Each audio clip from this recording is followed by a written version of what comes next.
welcome back to Reading Vine. Today we're going to be doing something a little different. We're still doing a craft. We're going to do an edible craft.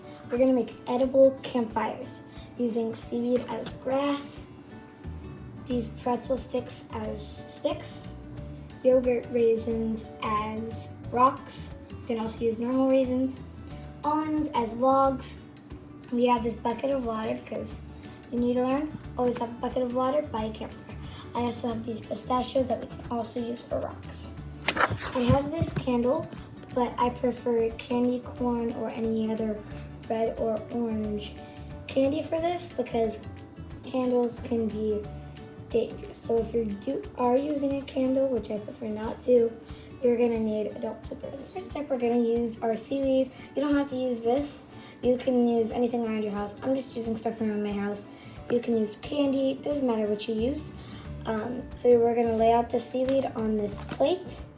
And that's gonna be our grass. After that, we're going to make the rocks and then the sticks.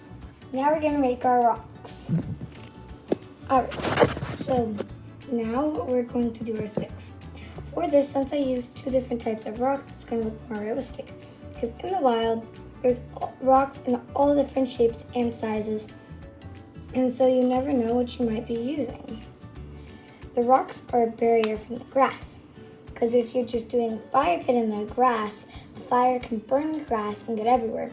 The rocks are the barrier to keep it from burning all over the grass. This is an important thing to know if you're... There's a bunch of different ways to set up your fire pit. First, you're going to put your lint or your stuff that'll catch on the fire the most in the middle. I don't really have, so I'll use a raisin for that. Use a raisin. And then you're going to use your sticks for the teepee, because our examples are going to be a teepee and a log cabin. For the teepee, you're going to set them up in a triangle shape all around, and then you're going to put the flame and the lint in the middle of the teepee. And then the flame will burn inside the teepee, and then it'll catch the twigs and logs on fire. An important thing to know is that when you're making a fire in the wild, fire needs oxygen. Oxygen is one of the elements of fire. There should be holes in the fire to let oxygen come through. The log cabin. When you stack up the triangles or the sticks in the way of a square around the lint. This is the lint that I'm going to light. Please, kids at home, use candy. I'm doing this as a test. I don't want anything to go wrong. So, only use candy. I'm using this because that's all I have.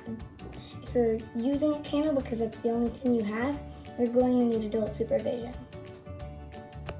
Trust me, you don't want to. I lit the match off camera, and I didn't light the candle. It burned out though. I took the candle off the plate because I don't want it to burn anything.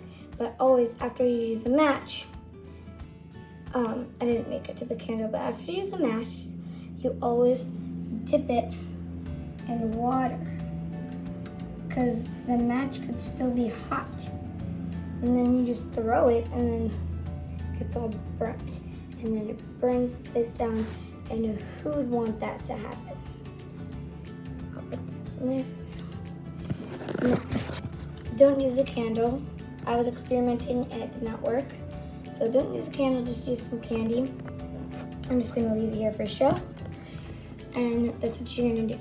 So when you're out in the wild and you need to make a campfire, it's good for safety reasons and somebody can find you from the smoke. You're going to use rocks as a barrier. You're going to use sticks as a log cabin or a teepee. And then you're going to need your lint. And then you're going to need something to set it on fire like the match. Thanks for watching this video. Hope you learned something new. I'll see you next time. Bye. Watch either of these videos in the meanwhile while I wait for me to post my next one.